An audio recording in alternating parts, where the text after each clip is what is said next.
For the wallpaper, I searched aesthetic wallpaper on Pinterest because Pinterest is a place where you can find tons of ideas and inspirations as well as aesthetic pictures. So as you can see, there are a lot of aesthetic pictures and wallpapers here. And you also can choose the theme like pink or yellow, but now I'm choosing anime.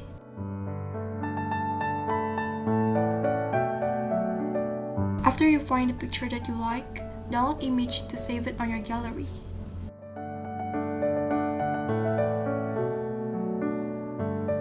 I found mine and I'm gonna set this picture as my lock screen wallpaper, and this one will be my home screen wallpaper. So as you can see, my phone has no folders. Things are just so disorganized, so I'm gonna put the apps based on their types into one folder.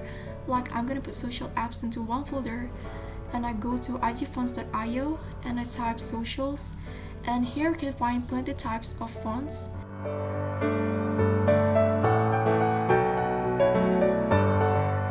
After you find the font type that you like, copy it and paste it into the folder that you've made before. So this is how my phone display looks after I made several folders.